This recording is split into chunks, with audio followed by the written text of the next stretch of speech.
Hello, I'm Mark Rees, and welcome to my Curious podcast, where in each episode I look at a different, weird, and wonderful subject. And for this episode, I'm going to do something slightly different, because I discovered 2 ghost stories today. 2 stories which were new to me, both of which involved ladies in white ladies, and both of which tickled me. And I just thought this is such a coincidence that I've stumbled across 2 stories, both with the same kind of ghost, both of which made me laugh. And so I thought maybe they'll make other people laugh as well. Let's make a podcast about them. And here it is. Now, the big difference between this episode and my regular episodes is that I have usually researched my subject beforehand. It's something that I am very familiar with and so can talk about off the top of my head. But in this case, these are 2 stories which are brand new to me. And we are, in effect, investigating together. Also, I don't know if this will come through on the microphone or not, but it is absolutely hammering down here in sunny Wales right now, which is perfect weather to be telling you ghost stories in. And even though I did splash out on a slightly fancy microphone, I think this rain is so heavy you might pick up on some of the atmospheric background noise during this talk. I hope so, anyway, I hope so. But these 2 ghost stories, the first one I came across while researching one of my future books of Welsh ghost stories, which will not be unleashed on the public, as it were, for quite some time. So this is an exclusive, really, long before it hits the shelves. And it concerns the haunting of a lady wen, which is the Welsh language for lady in white or white lady, who was haunting a village in the Vale of Glamorgan. And then the second story I just happened to find while while researching hard on the internet afterwards for white lady ghosts. I found this story, which is actually happening right now. Now, not in Wales, but not too far over the border, just over the Severn Bridge, and it was being reported by Bristol Live, by the press in Bristol. And I just thought to myself, this is just so much of a coincidence that I've spent the entire day sitting here researching a funny ghost story about a lady in white from the past.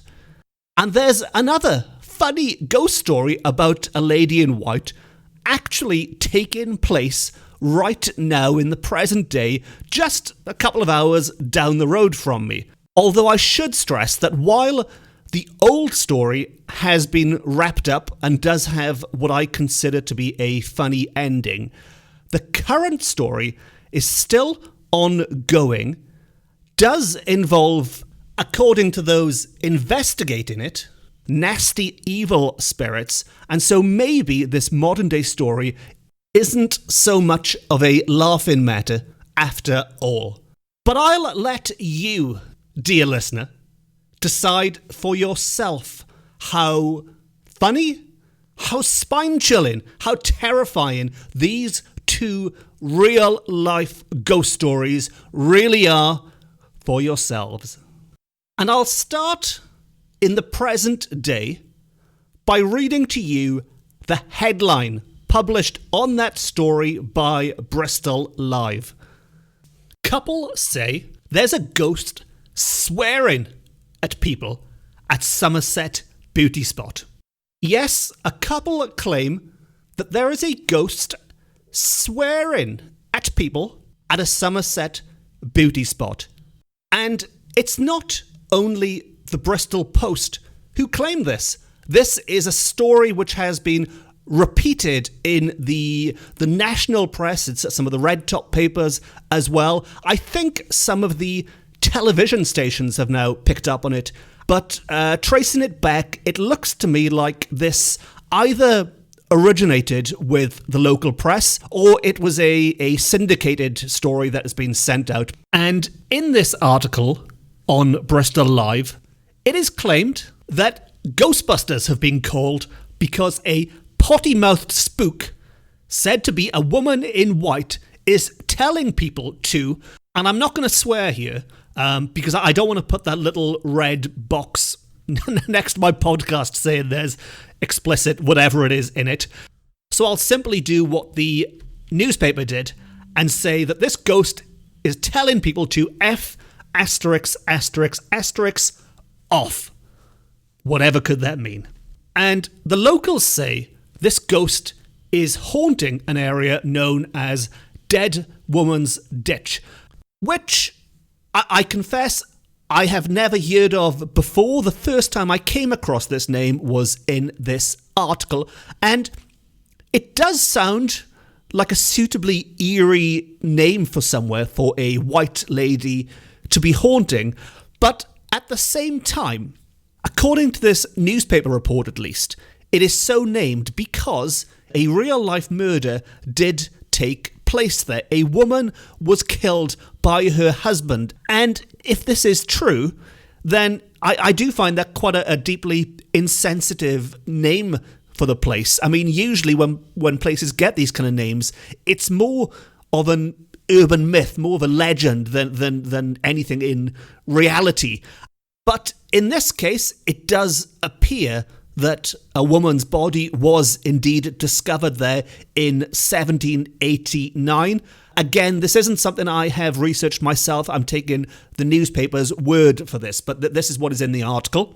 The website also has some quotes from the Ghostbusters, they call them, the two ghost hunters, a couple, I'm assuming that means married couple, Christine and Dave Thomas. And quoting from the Bristol Live, Christine claims she was shouted at and told to F asterisk asterisk asterisk off by the, inverted commas, nasty evil spirits.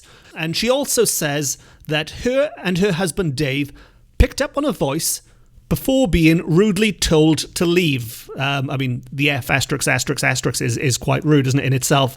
Now, the pair claim they've had other encounters there, including with the ghost of a murderer from 1798. So this ties in with the story that a dead woman's body was indeed found at Dead Woman's Ditch all those centuries ago.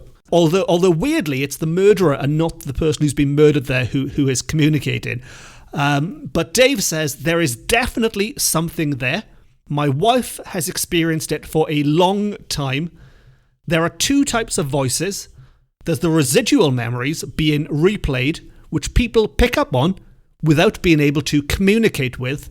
Then there are voices you can interact with, which you can have an exchange with, which can answer questions.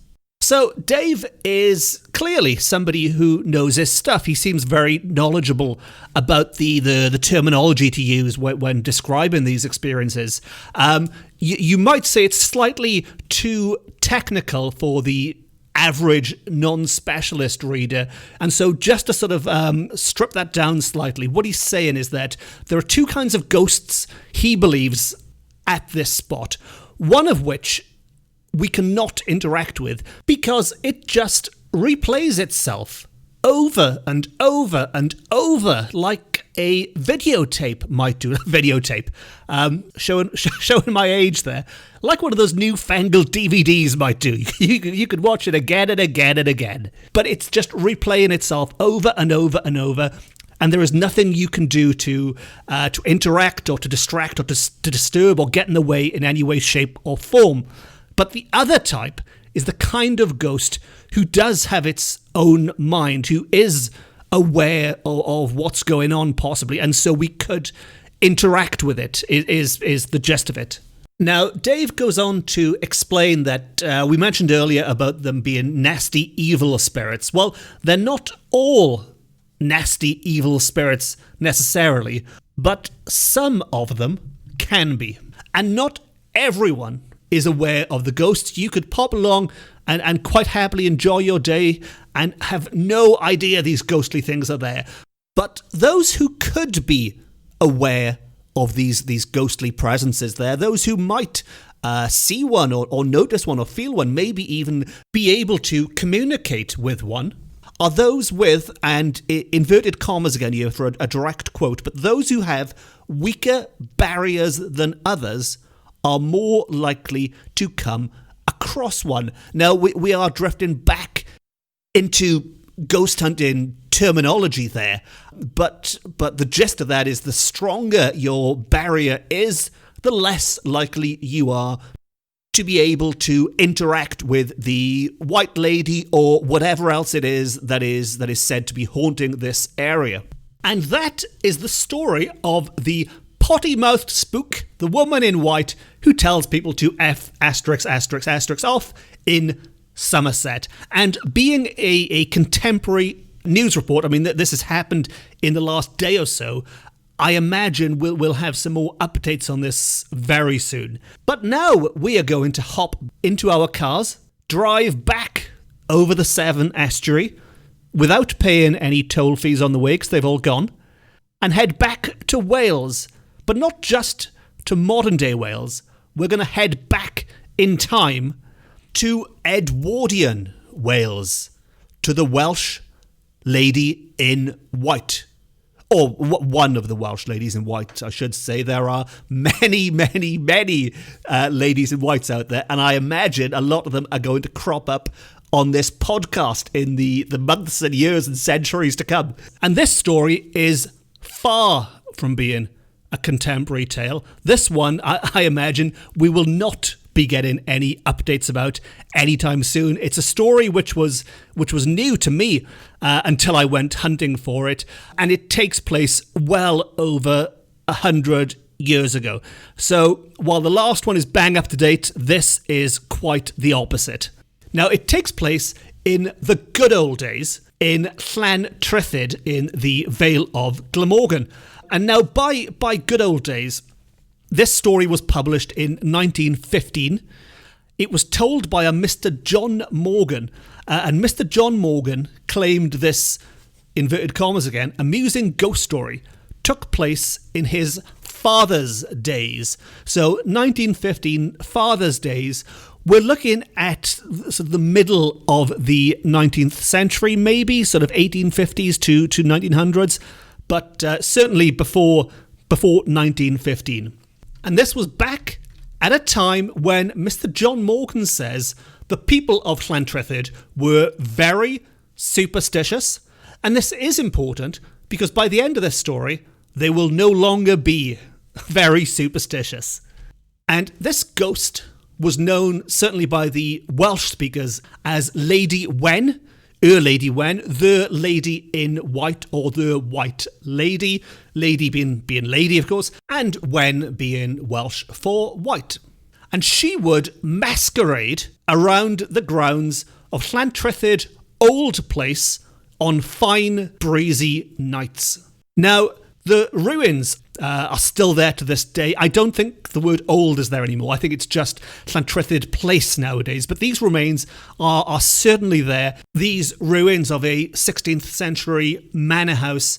And it was in this area that this ghost was said to be masquerading. Let's say she was haunting, stalking around. And she was so named, she was called the White Lady because, surprise, surprise, she was said to be wearing white. But specifically, those who'd seen her believed she was wearing a parson's surplice, which is the long white tunics that you see members of the church wearing.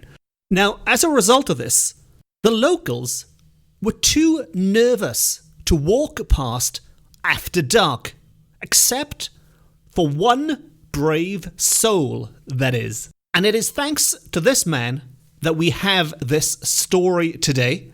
It is also thanks to this man that superstition was banished from the village forever. And this man was called William Morgan. And he was described in the papers, back in the days when the papers could do this, as a bit of a nut. Not my words, the words of the Edwardian newspapers. William Morgan was a bit of a nut, and as such, he was not afraid to walk past that spooky, haunted old Llantrythid old place. And it was one dark night as he walked along a narrow path in a field next to this old manor house called Porthfield, that he noticed someone coming towards him. But this was no human being walking towards him. It was none other than the Lady Wen herself. Now, this was a particularly narrow path, and there was no room for two people to walk past each other.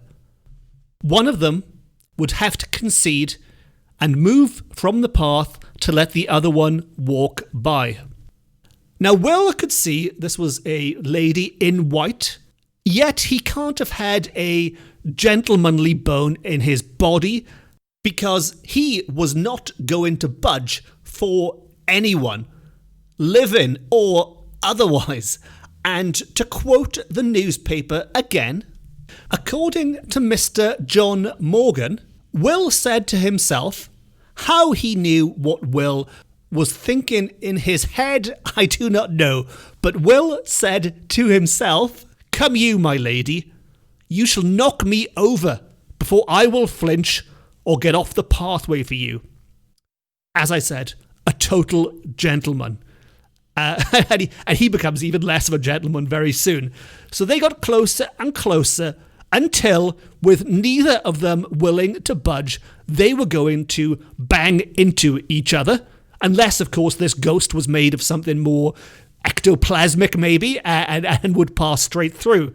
But just at the moment, as they were about to collide, that ghost veered off the path. It passed Will.